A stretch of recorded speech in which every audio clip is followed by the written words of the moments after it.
శ్రీదేవి గారు.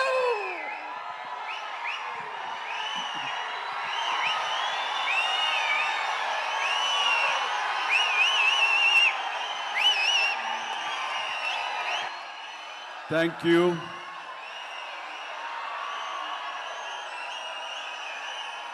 దూర ప్రాంతాల నుంచి, ఇక్కడ ఈ సిటీ నుంచి, చుట్టుపక్కల నుంచి, 2 రాష్ట్రాల్లోనే కాకుండా ఇతర రాష్ట్రాల నుంచి కూడా వచ్చేటువంటి ప్రతి ఒక్కరికి, మా మెగా ఫ్యాన్స్ అందరికీ హృదయపూర్వక నమస్కారం. అలాగే మీకు నూతన సంవత్సర శుభాకాంక్షలు, అలాగే ముందస్తుగా సంక్రాంతి శుభాకాంక్షలు.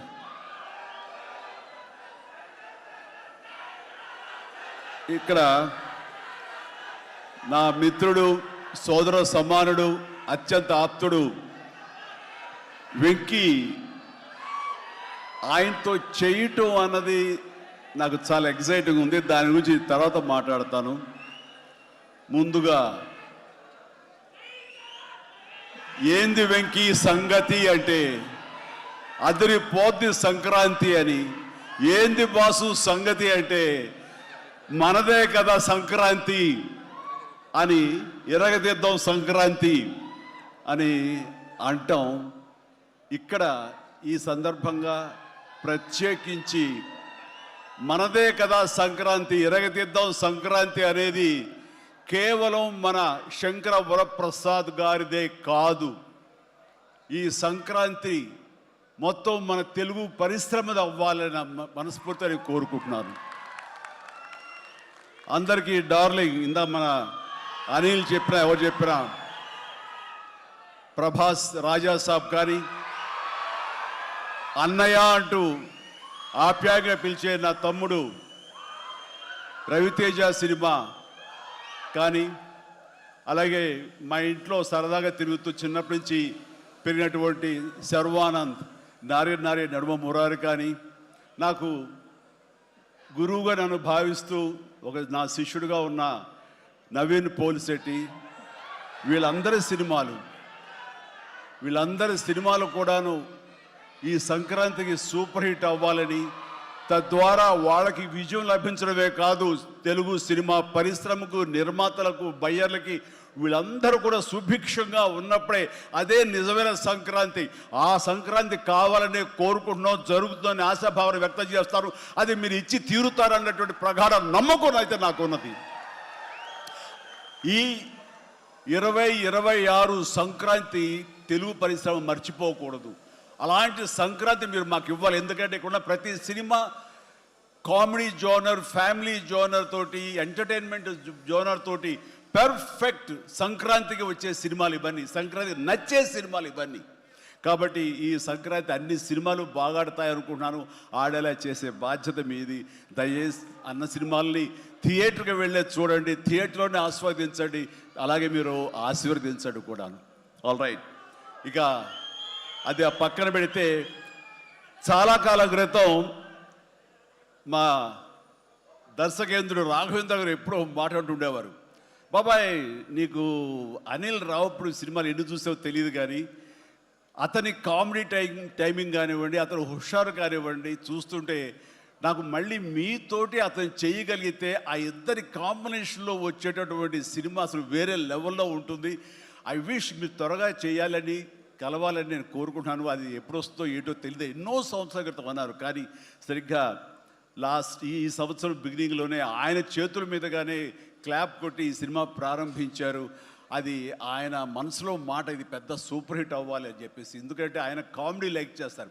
ఆయన సినిమాల్లో ఘరానా మొగుడు ఎంత విజయం సాధించిందో అలాంటి విజయం సాధించాలి ఈ సినిమా అంటూ ఆయన ఎన్నోసార్లు నాతో చెప్పుకుంటూ వచ్చారు. ఎన్నోసార్లు సెట్కి రావాలని పిలవేయడం కూడా మరి మీరు అడిగారు, మనమే పిలవలేదు. ఆయన ఎవరైనా హీరోయిన్లు ఉన్నప్పుడు మాత్రమే వస్తాను, ఏదైనా హుషారుగా వస్తుంది అంటుంటారు ఆయన. అది కుదరలేదు ఎందుకో.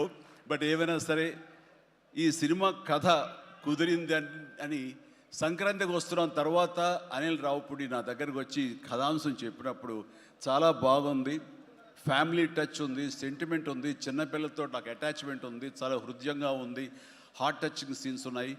ఇలాంటి సినిమాకి ఆ కామెడీ జోనర్ సినిమా కలిస్తే కనుక నీ స్టైల్లో చాలా బాగుంటుంది. నాది ఒక ఎస్పీజీ క్యారెక్టర్ కాబట్టి ఇది నేను కొంచెం వైవిధ్యంగా డిఫరెంట్గా చేస్తే కనుక డెఫినెట్లీ బాగుంటుంది, డిజైన్ చేద్దామంటే అస్సలు వైవిధ్యం వద్దండి. మీరు ఏ సినిమాలు అయితే గతంలో చేశారో, ఏ దొంగ మొగుడు, ఘరణ మొగుడు, రౌడీ అల్లుడు, అన్నయ్య, ఇలాంటి సినిమాలు ఏవైతే ఉన్నాయో, ఇది చంటబ్బాయి, నాకు అలా ఉంటే చాలు. ఎందుకంటే అలాంటివి అప్పట్లో జనం చూశారు, వాళ్ళందరూ ఇప్పుడు చాలా పెద్దవాళ్ళు అయిపోయారు, వాళ్ళకి అది గత స్మృతులు, చాలా తీపి జ్ఞాపకాలు. ఇప్పుడున్న జనరేషన్ మీరు అవి ఎలా చేస్తారో కూడా వాళ్ళకి వాళ్ళకి ఏమీ తెలియకపోవచ్చు.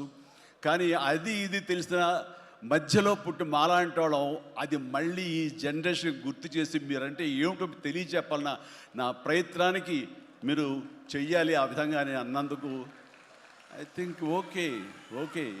ఇంకా అలా చేయటం కనుక అది నా కేక్ ఒకటే మీతో అలా చూడాలి నా కోరిక అంటూ ఎప్పుడెప్పుడు సినిమాల్లో ఏమేమి సీన్స్ ఉన్నాయో అవన్నీ కూడా పొందుపరిచి ఒక క్యాప్సూల్లా చేసి ఆయన దాన్ని ఫోన్లో పెట్టుకునేవారు.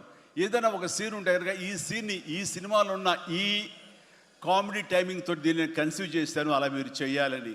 అండ్ ఈ సీను ఈ సినిమాలో ఫలానా సినిమాలో ఘరణ మొగుడులాగా ఇలాగా వైఫ్ తోటి మీరు కన్సీవ్ చేసి అలా చేయాలంటూ చాలా చక్కటి హోంవర్క్ చేసుకుని నా బాడీకి నాకు ఏది కంఫర్టబుల్లో ఆ విధంగా తను ఆ సీన్స్ని కన్సీవ్ చేసుకుంటూ చాలా సరదాగా చేసుకుంటూ వచ్చాం. ఈ సినిమాలో నవీన్ మన అనిల్తో చేయటం అనేది నాకు ఒక చక్కటి ఎక్స్పీరియన్స్. అంటే ఈ ఎక్స్పీరియన్స్ ఎలాంటిది అంటే సినిమా షూటింగ్ అయిపోయిన ఆఖరి రోజున చాలా ఎమోషనల్గా ఫీల్ అయ్యాను నేను. ఎందుకంటే ఏదైనా ఒక సినిమా అయ్యిందంటే అబ్బా చాలరా అయిపోయింది, ఇంక చాలు, గుమ్మడిగా కొట్టేస్తారు, ఇంక మనం వేరే సినిమా షిఫ్ట్ అయిపోవచ్చు అన్న ఆ మూడ్లో ఉంటాం. కానీ సినిమా అయ్యే రోజున ఆఖరి రోజు అయితే కనుక నేను ఈ కాలేజీ వదిలేసి వెళ్ళిపోయి ఆఖరికి చూడండి ఫేర్వెల్ పార్టీ అప్పుడు అందరూ ఒకళ్ళొకరు ఎమోషనల్గా ఉంటారు.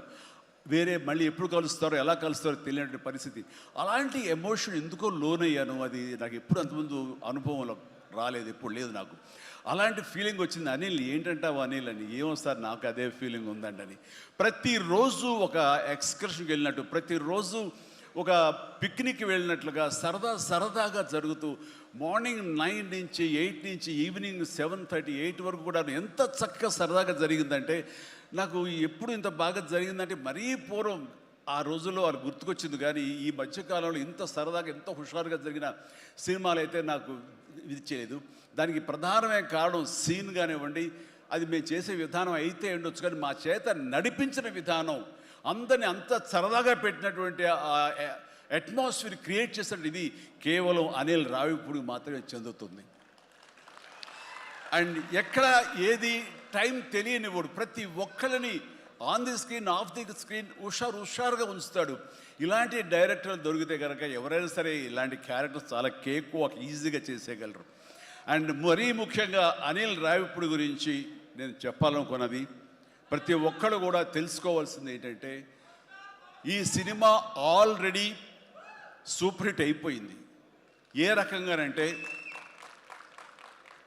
బడ్జెట్ పరంగా విత్ ఇన్ ది లిమిట్, అలాగే డేస్ పరంగా అనుకున్న దానికంటే తక్కువ రోజుల్లో ఇది అత్యద్భుతంగా తీయగలిగాడు. ఒక సినిమా సూపర్ హిట్ అయిందని ఎలా చెప్పగలమంటే డైరెక్టర్ మొత్తం తన గ్రిప్లో ఉంచుకుని అది బడ్జెట్ దాటనివ్వకుండా విత్ ఇన్ ది టైం చేయగలటం అనేది ఆ సినిమాకి అది మొదటి సక్సెస్. ఎన్ని సినిమాలు ఈ రకంగా ఉన్నాయో చెప్పండి అంటే చాలా తక్కువగా మనం లెక్క పెట్టుకోవాలి. ఆ రకంగా ఇది మొదటి విజయం సాధించింది. రెండో విజయం రేపు 12వ తారీఖున ప్రజల ముందు మీరు నిర్ణయిస్తారు ఎంత ఘన విజయం మీరు మాకు ఇస్తారు అన్నది. ఇక ఈ సినిమా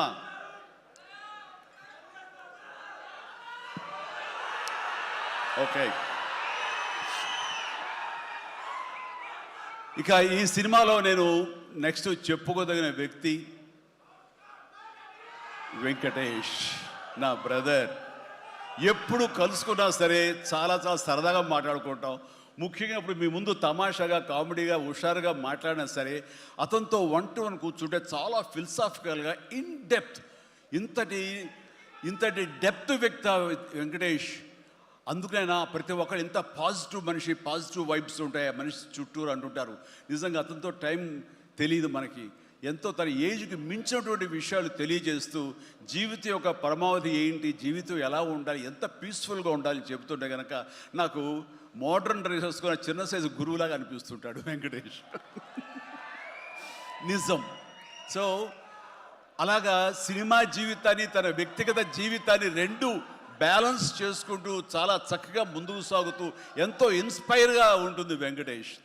ఇక ఈ సినిమాకి వచ్చేసరికి ఎలా కుదిరింది, ఇందాక అనిల్ రావు ఇప్పుడు చెప్పాడు, ఆ హింట్ ఇచ్చింది మీ ఇద్దరం కలిపి చేసేలాగా ఏదైనా ఒక ఎపిసోడ్ క్రియేట్ చేసి అక్కడ వినియోగించుకుందాం, మా ఇద్దరు కాంబినేషన్ సినిమాకు ఉపయోగపడే విధంగా సినిమాలో అంతర్భాగంగా ఉండేలాగా అన్నందుకు అని చెప్పిన విషయం. ఎలాగా ఇదేంటంటే ఒక ఐదేళ్ల క్రితం అనుకుంటా మీ ఇద్దరం అమెరికా వెళ్ళాం, లాస్ ఏంజల్స్ వెళ్ళినప్పుడు అక్కడ మిత్రుడి ఇంట్లో కూర్చున్నప్పుడు అంత ఎదురు బదురు కూర్చొని పిచ్చాపాటి మాట్లాడుకుంటుండగా వాళ్ళు ఎవరు అబ్బా మీ ఇద్దరు చూస్తుంటే చాలా బాగుందండి, ఒక స్టిల్ తీసుకుంటామంటూ వాళ్ళు స్టిల్ దిగిపోతుంటే అక్కడ తీయదు చిరంజీవి కూర్చుంటారు, నేను నిలబడతాను అని చెప్పేసాడు. అదేంటి వెంకీ అలా కాదు, నేను నిలబడతాను అన్నాను. లేదు ఇది నా మైండ్ లోపల ఎప్పటి నుంచో మీరు అట్లా బాస్లో కూర్చుంటే కనుక కాలు మీద కాలు వేసుకుని నేను వెనకాల నిలబడి ఉంటాను. ఇది ఒక మంచి స్టోరీకి స్టిల్ లీడ్ అవ్వాలి అంటే మన హాలీవుడ్ గాడ్ ఫాదర్ చూసారా, మెర్లిన్ బ్రాండో అండ్ ఆల్ పచినో అలాంటి క్యారెక్టరైజేషన్స్. వెంకీ నువ్వు వెళ్ళి వాడు నరుకురా అంటే నువ్వు వెళ్ళి మ్యాసకర్ నరికి వచ్చేస్తారు అంటే తనకి ఎప్పటి నుంచి ఉందో అలాంటి జోనర్ సినిమా చేయాలి, మా ఇద్దరు కాంబినేషన్ చేయాలన్న కోరిక ఉందో ఆయన వ్యక్తపరిచేసరికి నేను చాలా ముచ్చటపడిపోయాను. అదేవిధంగా స్టిల్స్ కూడా మేము దిగాము, అది ఎవరు లీక్ చేస్తారో నేనైతే లీక్ చేయలేదు, అది బయటకు వెళ్ళిపోయింది ఆ స్టిల్స్. అండ్ అలాగా అది నా మైండ్లో పడేసరికి అప్పటి నుంచి ఈ అవకాశం ఈ సినిమాలో వస్తుంది. ఆల్రెడీ వెంకీతోటి తన మంచి సినిమా ఇచ్చాడు అనిల్ రావుపూడి, తను మాత్రమే ఇద్దరిని జస్టిఫై చేయగలడు, ఇద్దరికి న్యాయం చేయగలడు అనే ఉద్దేశంతో నేను తనకి హింట్ ఇచ్చినందుకు దాన్ని అత్యద్భుతంగా డిజైన్ చేశాడు. ఎలాగంటే ఇద్దరు మామ దీంట్లో చెప్పలేవే లీక్ చేస్తాను భయంగా ఉంది, ఎందుకంటే ఇలా వదిలేస్తే మొత్తం స్టోరీ అంతా డైలాగ్ చెప్తాను నేను, అది బాగుండదు, మీకు అక్కడ థియేటర్లో చూసి ఎంజాయ్ చేయండి, అంత బాగుంది. అయితే వెంకితోటి నేను సినిమా షూటింగ్ చేస్తాను లేదు, ప్రతిరోజు ఇద్దరు పిచ్చిగా చేసావు, ఎంత ఎంజాయ్ చేసావంటే మీకు వీళ్ళు సినిమా యాక్టింగ్ చేసేట్టు ఉండదు, ఇద్దరు కలిపి అల్లరి కుర్రవాళ్ళలాగా ఆ సెట్లో చేసావు, అదే క్యాప్చర్ చేశాడు, అది బాగా పండుతుంది. రేపు మీరు కూడా థియేటర్స్లో దాన్ని మీరు ఆస్వాదిస్తారు, డెఫినెట్గా ఎంజాయ్ చేస్తారు. అండ్ డెఫినెట్లీ లాస్ట్ ఫేజ్ వచ్చేసరికి సినిమా ఎక్కడికో లేచిపోతుందంటలో ఎలాంటి సందేహం లేదు. అండ్ ఆ రకంగా ఈ సినిమాకి తన వంతు పార్ట్గా, తన వంతు బాధ్యతగా తను ఒప్పుకున్నందుకు, మేము అడిగినందుకు తను ఒప్పుకున్నందుకు, ఈ సినిమాకి పూర్తి స్థాయి న్యాయం చేసి ఈ సినిమా మరో లెవెల్కి చేరుకోవడానికి దోహదపడిన వెంకటేష్కి మనస్ఫూర్తిగా సభాముఖంగా నా ధన్యవాదాలు చెప్తాను. ఏంది వెంకీ అంత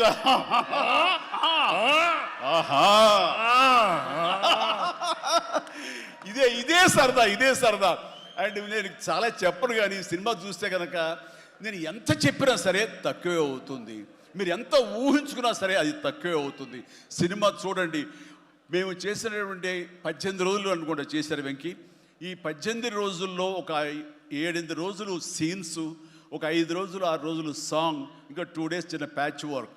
ఈ రోజుల్లో ప్రతిదీ ఎంత అంటే ఇంకా ఎంజాయ్ చేశాను, ఇది షూటింగ్ చేసినట్టు అనిపించట్లేదు. ప్రతి సినిమా ఇలాగే ఉంటే ఎంత బాగుంటుందా అని అనిపిస్తుంది నాకు. అందుకని మనస్ఫూర్తిగా సభాముఖంగా అందరి సమక్షంలో వెంకటేష్కి ఇది మన ఇద్దరి మధ్య ధన్యవాదాలు తెలియజేస్తూ, ఇది మచ్చు తురక. ఇందాక అనిల్ రావిపూడి అడిగినట్లుగా ఈ కాంబినేషన్ ఫుల్ ఫ్లెడ్జ్డ్గా ఎప్పుడు దొరుకుతుందంటే వెంకీ నేను రెడీ. అండ్ అనిల్ రావిపూడి ఎవరో ఎందుకు, ఈ అవకాశం నువ్వే తీసుకుని ఖచ్చితంగా నువ్వు స్టోరీ రాసుకో. మీ ఇద్దరం ఇదే ప్రాణం పెట్టి, ఇదే హుషారు పెట్టి, ఇదే గిలిగిద్దలతో మీకు సినిమా చేసి పెడతాం. కానివ్వండి, ఎప్పుడు వస్తుందో తెలియదు. తర్వాత అలాగే నయనతార ఈ సినిమాలో ఏం చేశాడో, ఎలా ఒప్పించాడో కానీ మన అనిల్ రావిపూడి అంతకుముందు 2 సినిమాలు చేశాను, తెలుగు గాడ్ ఫాదర్ కానివ్వండి, లేకపోతే సైరా కానివ్వండి. ఆ సినిమాలో తను చాలా గుమ్మరంగా ఉంటుంది, తన పని చేసుకుంటుంది, డిగ్నిఫైడ్గా ఉంటుంది, వెళుతుంది. కానీ మళ్ళీ అసలు ఈ సినిమాలో అయితే ఎంత సరదాగా కలిసిపోయిందో, ఓ ఫ్యామిలీ గర్ల్ లాగా మాతో కలిసిపోయి మా కుటుంబ సభ్యురాల్లాగా తను ఉండి ఎంత సరదాగా చేసిందో. నేను అన్నాను, ఏంటి అనిల్ ఏం చేసిందో, ఏం మాట్లాడావు, ఏం కన్విన్స్ చేసావు, తను ఇవన్నీ ఒప్పుకోవడం ఏంటి, ప్రమోస్కు రావడం ఏంటి, అడగగానే తను చాలా రెచ్చిపోయి అసలు నయనతార నుంచి కొత్త నయనతారలా కనబడి చేసావు, ఏం చేసావంటే అడగండి సార్ కొనుక్కొని అంతే. అంటే నా ఉద్దేశం అటు ఇటు తిరిగేదిలా. ఏం చేశాడో తెలియదు, కానీ డెఫినెట్లీ ఆ అమ్మాయి అంత ఇష్టపడుతుంది. అండ్ నయనతారని అంత ఇదిగా గుడ్ హ్యూమర్లో పెడతాడు, సరదా కబుర్లు చెప్తాడు. అండ్ తను పని చేసుకుని సీరియస్గా ఉండే మనిషి కాదు కాబట్టి వాళ్ళు కూడా అంత ఇదిగా లైక్ చేస్తారు. కాబట్టి తను ఏది అడిగినా వెంటనే ఎలాంటి ఇన్హిబిషన్ లేకుండా వాళ్ళు ఒప్పుకుంటారు.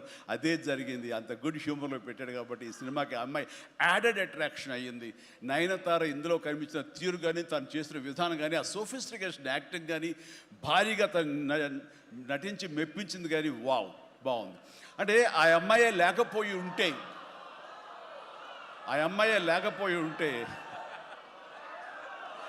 వావ్,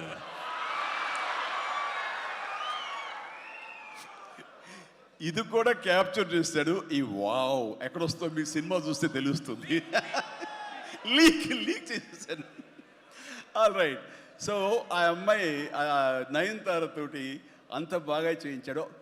మీ పక్కన మీకు ఎదురు నిలబడి మిమ్మల్ని ఎదుర్కొని ఎవరైనా ఒకళ్ళు నిలబడాలంటే ఎంత అనుకుంటున్నా, ఎంత ఫ్రెష్గా ఉండాలనుకుంటున్నా, వేరే వాళ్ళు ఉండాలనుకుంటున్నా అసలు నాకు తొయ్యట్లేదు, నాకు తట్టట్లేదు, కన్విన్స్ కాలేకపోతాను. ఖచ్చితంగా నయనతార ఉండి తీరాల్సిందేనండి, ఎంతైనా సరే ఎలాగైనా సరే అన్నాడు. ఆ అమ్మాయిని తీసుకొచ్చారు, ఒప్పించారు. ఆ అమ్మాయి కూడా అంతా కోఆపరేట్ చేసింది. అండ్ నయనతార ఇవాళ రాలేని పరిస్థితిలో ఉంది. కాబట్టి thank you Nayanthara, thank you so much. ఇక ఈ సినిమాలో సచిన్ కేల్కర్ క్యారెక్టర్ యాక్టర్గా, అండ్ నాతో పాటు నా టీంలో చేసినటువంటి హర్షవర్ధన్, అలాగే అభినవ్, ఇతర నటీనటులు, అండ్ క్యాథరిన్ కూడా మా టీంలో ఒక పార్ట్ లాగా ఉండి తను చేసి చాలా ఒక నిండుదనం, గ్లామర్ తీసుకొచ్చింది. ఆ అమ్మాయి కూడా అందరికీ, ప్రతి ఒక్కరికి నా ముందస్తు శుభాకాంక్షలు తెలియజేస్తాను, అభినందనలు. ఇక ఈ సినిమాలో ప్రత్యేకంగా నేను చెప్పాల్సిన టెక్నీషియన్స్గా వస్తే, భీమ్స్ అత్యద్భుతమైన మ్యూజిక్ ఇచ్చాడు, వెరీ ఆర్గానిక్ మ్యూజిక్. కేవలం డ్రమ్స్ తోటో, కీబోర్డులతోటో, వాటితోటో దడదడలాడించకుండా చాలా శ్రావ్యంగా లిరిక్స్ మాత్రం వినిపించేలాగా ఒకనాటి విజయ సంస్థ వారి సినిమాలు ఉండేవి. అంతా హాయిగా, హృద్యంగా, ఒక గోదావరి పడవ ప్రయాణంలాగా ఉండేలాగా ఇచ్చాడు.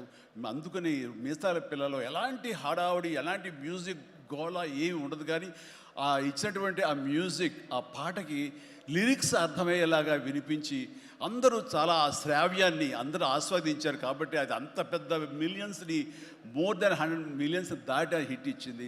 అలాగే తర్వాత వచ్చిన సాంగ్ కానీ, ఇలా సాంగ్స్లో లిరిక్స్కి ఇచ్చే ఇంపార్టెన్స్ కానీ, ఆ ట్యూన్స్ కానివ్వండి, అన్నీ ఇస్తూ ఇంతవరకు నేను ఎప్పుడు చెయ్యనిది, ఇంతవరకు ఆ స్టైల్కి నేను పోనిది ఏదైనా ఉందంటే కానీ ర్యాప్ సాంగ్, ఇందాక చూసిన సాంగ్ హుక్ స్టెప్ దాన్ని కంపోజ్ చేసినప్పుడు నాకు అనిపించింది, ఇది కొత్తగా అనిపించింది, చాలా బాగుందని. అండ్ ఇప్పుడున్నటువంటి ఈ థియేటర్ పల్స్ చూస్తుంటే ఈ సినిమా, ఆ సాంగ్ మాత్రం ఐ థింక్ టోటల్గా హైలైట్ అయిపోతే రేపు థియేటర్లో అనుకుంటున్నాను. అది వెరీ గుడ్.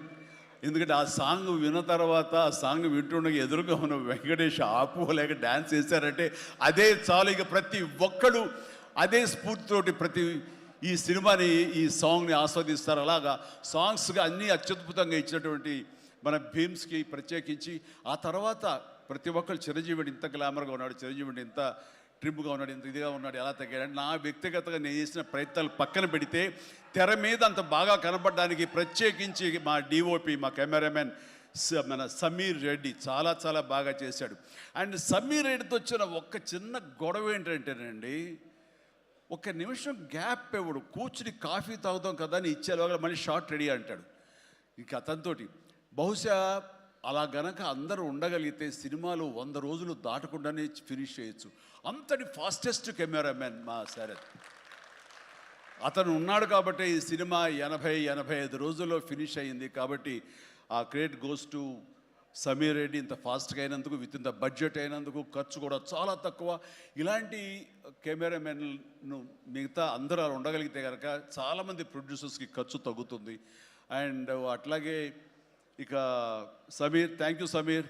అందరూ బయట పొగుడుతుంటే కనుక నేను మనసులో నిన్ను పొగుడుకున్నాను. కాబట్టి థ్యాంక్ యూ సో మచ్ ఇంత గ్లామర్గా చూపించినందుకు. ఇక ప్రకాష్, మా ప్రొడక్షన్ డిజైనర్ ప్రకాష్ చాలా చక్కగా చూపించాడు. అండ్ తమ్మిరాజు గారు, అలాగే వీళ్ళన్నీ ఒక పక్కన ఉంటే కనుక అహర్నిశలు అంటే డే 1 నుంచి ఈవెల్ట్ వరకు కూడాను మన అనిల్ రావుపూడి స్టోరీ టీమ్, సాయి, నారాయణ, ఇంకా రాజేష్, ఇలాగ వీళ్ళందరూ ఉన్నారు. వాళ్ళ పేరు పేరున నేను వాళ్ళు పడ్డ కష్టాన్ని కానీ, వాళ్ళు తీసుకున్న శ్రద్ధాశక్తులు కానీ హృదయపూర్వక నాకు సంతోషాన్ని, అభినందనని, ధన్యవాదాలను తెలియజేస్తాను. వాళ్ళు అంత ఇదిగా ఉన్నారు. ఇక్కడ అనిల్ రావుపూడి గురించి ఇంకొక విషయం నేను చెప్పాలండి. ఏంటంటే అందరం సినిమా తీస్తూ ప్రేమించాలి. సినిమాని ప్రేమిస్తేనే మన యొక్క ఎఫర్ట్స్ తోటే సినిమాని ఆద్యంతో చాలా అద్భుతంగా తీయగలం మనం. అయితే సినిమా తీస్తున్నంతసేపు ఎంత ప్రేమిస్తాడో, ఎంత ఇష్టపడతాడో, ఎంత ఎంజాయ్ చేస్తాడో, అంత బాగా మన నుంచి యాక్టింగ్ రాబడతాడో, అంతకంత సినిమా పూర్తయిన తర్వాత కేవలం దానికి బాగుందా లేదా అని మళ్ళీ ఒకసారి తనుగా సమీక్షించుకున్నప్పుడు ప్రతిపక్ష నేత అయిపోతాడు. ఎదురెళ్ళిపోయి ఈ సినిమా ఎందుకు చూడాలి, ఈ సీన్ ఎందుకు వాళ్ళు ఎంజాయ్ చేయాలి, ఈ సీన్ ఎందుకు ఇంత లెంగ్త్ అవసరమా అనే దాని మీద దాన్ని ఏమాత్రం ప్రేమించకుండా చాలా కఠినంగా ఎక్కడ లెంగ్త్లు ఎక్కువైనా సరే అన్నీ కూడా తీసేసి దాన్ని క్రిస్ప్ చేయడానికి కానీ, ఆ సినిమా ఎంతవరకు అలరిస్తుందో అలరించేందుకు కానీ అన్ని రకాల ప్రయత్నాలు చేస్తాను. నాకు నచ్చింది అది. ఎందుకంటే నిన్న మొన్న వచ్చి ఒక మెయిన్ ఎపిసోడ్ ఏదో లేపేసావు, లేదు లేపేసావు అని అడిగాను. లేదు, అది కథకి అడ్డొస్తుంది, స్టోరీ నెరేషన్కి అది అడ్డుపడుతుంది కాబట్టి తీసేసారన్నాడు. అలా తీయాలంటే గట్స్ కావాలి. ఎంతో కొంత అన్ని రోజులు ఎఫర్ట్ చేసాము, అది అవసరమా, అది వాళ్ళు తీసేసి ఏమనుకుంటా ఎలాంటి ఇది లేకుండా ఖచ్చితంగా నిష్కర్షగా దాన్ని తీసి అవతల పడేసాడు. దానివల్ల సినిమా పేస్ పెరిగిపోతుంది, సినిమా పరిగెడుతుంది, అండ్ ఎక్కడ ఆగట్లేదు, ఆలోచింప చేసుకునే విధంగా ఉండదు, ఎంజాయ్ చేయడం తప్ప. ఆ రకంగా సినిమాని ఎంత ప్రేమించి చేస్తామో ఆ తర్వాత అది ఫైనల్ వెర్షన్ బిఫోర్ ఆడియన్స్ దగ్గర వెళ్ళేటప్పుడు మనమే దాన్ని క్రిటిసైజ్ లాగా, క్రిటిక్ లాగా దాన్ని మనమే ప్రతిపక్ష హోదాలో ఉండి దాన్ని అన్ని రకాలుగా ట్రిమ్ చేసుకోగలిగితే అన్ని సినిమాలు చాలా బాగుంటాయని అనుకుంటున్నాను. అండ్ ఈ సందర్భంగా ఇక ఏమి లేదు, last but not least producers Sahu Garapati చిన్నవాడైనా సరే చాలా గుంభనంగా ఉంటాడు. ఎంతసేపటికి ఆ వర్క్ మీద తన ఇన్పుట్స్ ఏమి ఇవ్వాలనే దాని మీద ఆ ప్రయత్నాలు చేసుకుంటూ చాలా క్వైట్గా ఉంటాడు. ఎక్కడ కూడా ఏ రోజు కూడా ఏంటిది, ఇది జాప్యం ఏంటి, లేట్ ఏంటి అనేది ఏమి లేకుండా అంత కంఫర్టబుల్గా మా అందరికీ ఏర్పాటు చేశారు. దానికి ఆయన ఎఫర్ట్స్ కానీ ఆయనకున్న ఆ లిటిల్ ఎక్స్పీరియన్స్లో తనకు ఉన్నదానికి దీనికి మనస్ఫూర్తిగా సాహు ప్రత్యేకించి నా హృదయపూర్వక ధన్యవాదాలు. మంచి ప్రొడ్యూసర్ని నాకు అందించినందుకు మీకు నా ధన్యవాదాలు తెలియజేస్తాను. అండ్ అలాగే ఇంకా నా బిడ్డ సుష్మిత,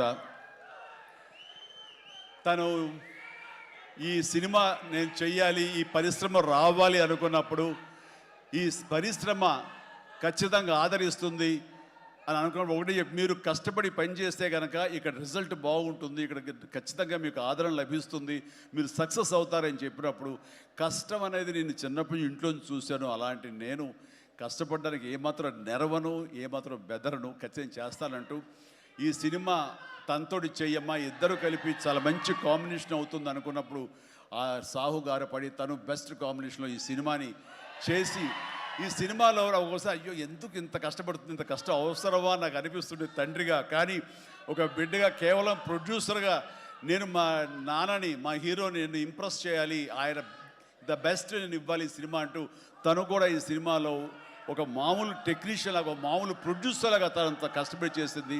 నేను ఒకటే సంతోషిస్తాను, తనకి అన్ని విధాలుగా అన్ని కంఫర్ట్స్ ఉన్నాయి, అన్ని రకాలుగాను తను ఈ సినిమాలు చేయాల్సిన అవసరం లేదు.